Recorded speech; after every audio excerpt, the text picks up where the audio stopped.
और सरकार, अभी मैं देख के आया कि 2 बार बातचीत हुई लेकिन अभी तक कोई नतीजा नहीं निकला।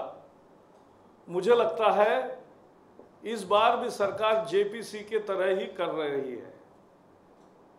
आखिर में मांग मांगेगी लेकिन तब तक जूते भी खाएगी और प्याज भी खाएगी। कमिटी तो बनानी पड़ेगी लेकिन उसके पहले वो जूते भी खाएंगे और प्याज भी खाएंगे, देरी करेंगे। और इसलिए हमारी मान्यता जो है इस मांग के प्रति वो हम फिर से दोहरा रहे हैं। मेरे तरफ से इतना ही है। आपको कोई सवाल है? जो पहला मुद्दा है उसका मैंने बयान जारी किया है और आरती जी का पत्र भी रेफरेंस के लिए साथ में। या as far as the fast unto death carried out by the a social leader Anna Hazare, BJP agrees with the essence of the demand and also agrees to the Gandhian way of protest, and that is why right from the day one we have supported. But I see as the dialogue has started but it has not fructified because the government will commit the same mistake by not accepting the reasonable demand in time as they did in the case of JPC. They wasted the full winter session by not accepting and showing the adamancy and arrogance of not accepting the demand of JPC, and ultimately they had to accept before the beginning of the budget session. So the same way they are delaying the acceptance of a justified demand. That's all from my side. If you have any questions. आपने अन्ना हजारे जी का support किया, but Anna Hazare is on record having said that all the political parties are discredited. As a political party, how do you? And he said, "I'll not share platform with any political party." And as a political party, how do you react? All 543 That's what he said. See, in a democracy, 1 minute. Well, I'll tell you. It's very simple. In a democracy, everybody is privy to his views, and one may not agree with all of the views. I said that we support the basic essence of the demand, and we agree with the basic essence of the urgency to have a more effective Jana Lokpal bill. You're not answering the question. You agree with No, we don't agree. No. That is what I said. It is his opinion that every opinion of Anna Hazare we don't share. But we said the main demand and the essence of the agitation we agree to. Going by Anna Hazare's spirit, will you take action against Mr. Yedrappa now? Already the case is under Lokayukta and a commission, and I hope you will wait for the reports to come. We will not do with the report how the Prime Minister is doing with Shunglu Committee report. That rest be assured. Prakash ji, Anna Hazare wants the Lokpal to be the super Prime Minister beyond any purview of any control by anybody or any accountability. It's a matter of detail. Do you agree with this? So the committee, see, the demand is, the essence of the agitation is that there has to be an effective law which covers bureaucrat and political class, that means the representative of the people all together. There has to be an immediate action against the guilty, and the property has to be confiscated, and at the same time the trial should be a fast track thing. I think these are the essential features of the whole new Lokpal bill.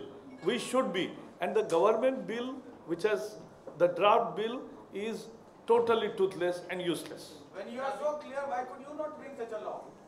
That is what, because they are in power, they have to bring the law. Not even bring the toothless law. No, because we agreed to even PM to be included.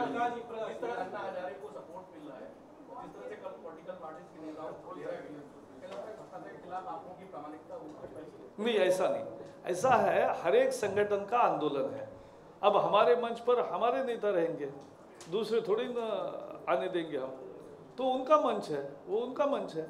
मुद्दा है कि जनता के मन में कितना गुस्सा भ्रष्टाचार के खिलाफ है, ये बात महत्वपूर्ण है, न कि छोटी मोटी बातें।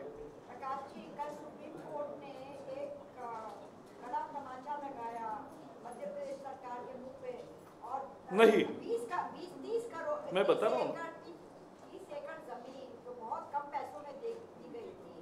आप बताएं, आप उनके जो आपके वरिष्ठ नेता उसके ट्रस्टीज थे, तो वो क्या नेशन को मैं बताता हूँ। apologize करेंगे कि लूट के लिए जो लूट की कोशिश हुई, या क्या करेंगे? आप तथ्यों को समझ लीजिए। पहले तो सुप्रीम कोर्ट ने मध्य प्रदेश गवर्नमेंट में कोई एस्पर्शंस कास्ट नहीं किए हैं या उनको दोषी नहीं माना है। केवल इतना, एक मिनट, नहीं, इतना कहा है, मुझे कहने तो दो, जवाब तो देने दो। तो उच्चतम न्यायालय ने यही कहा है कि ये जो पॉलिसी आप कांग्रेस के रेजिम में शुरू हुई और आप चला रहे हो, ऐसे अलॉटमेंट की पॉलिसी नहीं होनी चाहिए। बाकायदा अच्छे संस्थान, और जैसे इस प्रकरण में भी है, तो अच्छे रिसर्च करने वाले, अच्छे प्रशिक्षण करने वाले संस्थानों को देने में कोई गैर बात नहीं है, लेकिन उसका प्रॉपर एक एडवर्टीजमेंट वगैरह होना चाहिए, डिस्क्रिप्शन से नहीं होना चाहिए।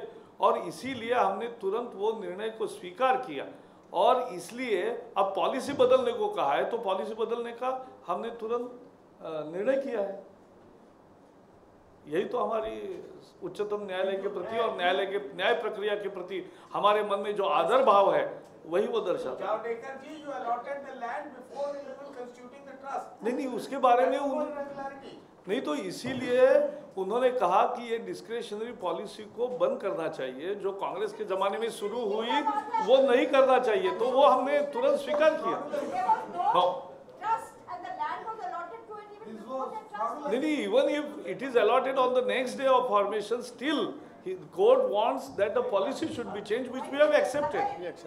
Yes, that is what we have already accepted the recommendation. एक सवाल छोटा सा है कि जो अन्ना हजारे जी का अनशन चल रहा है, उसमें अभिनेताओं को तो तरजीह दी जा रही है, नेताओं को नहीं दी जा रही है, चाहे कोई भी पार्टी को। क्या लग रहा है कि जो आपने कहा कि बदलने की जरूरत है, नेताओं को अपनी छवि बदलना चाहिए? नहीं, ये मैंने नहीं कहा, मैंने, आपने सुना नहीं शायद, मैंने ये कहा कि जो संगठन कोई भी कार्यक्रम की रचना करता है, उस संगठन पर निर्भर रहता है कि किसका स्वागत करे, किसका ना करे। तो इसलिए इसमें कोई मुद्दा विवाद का नहीं है। मुद्दा ये है कि हमारे पार्टी के आंदोलन में, दूसरे दलों के आंदोलन में और गैर राजनीतिक संगठनों के आंदोलन में भी जनता पूरी तरह से सक्रिय होकर भ्रष्टाचार के खिलाफ अपना आक्रोश उजागर कर रही है। ये देश के लिए महत्वपूर्ण और अहम और महत्वपूर्ण अच्छी बात है। नहीं, वो अलग चीज है ना, वो इसलिए मैं उस विषय में नहीं जा रहा हूं कि भाई उन्होंने किसका स्वागत किया और किसका नहीं किया और लोगों ने क्या कहा और संयोजकों ने क्या कहा, ये मेरे लिए कोई मुद्दा नहीं। वो उनका कार्यक्रम है, उनके मंच पे किसको बुलाना किसको नहीं बुलाना उनका सवाल है आपसे। सवाल ये है कि क्या नेताओं को अन्ना हजारे के मंच पे बिना बुलावे के नहीं जाना चाहिए? आप अपनी पार्टी के नेताओं को भी कहेंगे? नहीं, ये कोई मुद्दा नहीं है भाई, कोई बुलाएगा तभी तो जाते हैं ना। शरद पवार ने इस्तीफा दे दिया यूएम से। ये इस्तीफा दिया कि नहीं मुझे पता नहीं, मैंने जितना सुना वो तो शरद पवार की फेमस गुगली थी, आप समझ लीजिए। उन्होंने कहा कि अगर इस बहाने मुझे, अगर आरोपी कोई लगा रहा है और इस बहाने मुझे सभी जीओएम से छुट्टी मिलेगी तो आई वेलकम दैट छुट्टी, और इसमें भी इससे भी मुझे छुट्टी मिले तो मुझे आनंद होगा। तो ये उन्होंने कहा, तो मुझे लगता है कि ये गुगली है, ये कांग्रेस पर निशाना है कि दूसरे मंत्रियों का क्या। प्रकाश जी, एक मेरा सवाल है, आप लोगों ने भी भ्रष्टाचार के खिलाफ देशव्यापी अभियान छेड़ा हुआ है जी, 6 तारीख से। अन्ना हजारे जी लीडर कर रहे हैं, अच्छा है। आपका अभियान क्या उसके नीचे दब गया है? नहीं, पूरा जोर पर है, ये दिल्ली में चल रहा है, हमारा भी बहुत जोर से चल रहा है सब जगह। अभी आप देख रहे हो जैसे हर जगह इतनी बड़ी बड़ी रैलियां हुई, हर प्रदेश में रैलियां हुई, हर प्रदेश में बंद धरने प्रदर्शन सब चल रहा है और गांव-गांव तक जा रहे हैं। ये ऐसी आंधी होती है और ये सब लोग जुड़ जाएंगे इसमें, और भ्रष्टाचार के विरोध में ये जो आंदोलन सब जगह से शुरू हुआ है वो अपने अंजाम तक पहुंचेगा, यही हमारा पूरा विश्वास है। और इसलिए हम हर ऐसे भ्रष्टाचार विरोधी आंदोलन का स्वागत करते हैं। लेकिन क्रेडिट तो अन्ना हजारे को जा रहा है। नहीं, ऐसा क्रेडिट बीडिट की बात नहीं है, भ्रष्टाचार समाप्त करने की बात है। बड़ी बात की ओर ध्यान दो। आज जी उस दिन मेहरबानी जी ने अपने ब्लॉग में ये कहा था कि कोई जेपी नहीं है आज तक। तो आप क्या समझते हैं कि अन्ना हजारे नया जेपी है, और अगर जेपी है तो वीपी सिंह कौन है? नहीं, मैं ब्लॉग नहीं लिखता। नहीं, आपने लिखा हुआ है ऑलरेडी। हाँ, मेहरबानी ने ऐसा ब्लॉग लिखा था। बराबर। नहीं तो आपका उस पर क्या प्रतिक्रिया, आपकी क्या है? नहीं, उसमें क्या प्रतिक्रिया होती है? वो उन्होंने ब्लॉग लिखा, आप पढ़ो, यही मेरी प्रतिक्रिया है।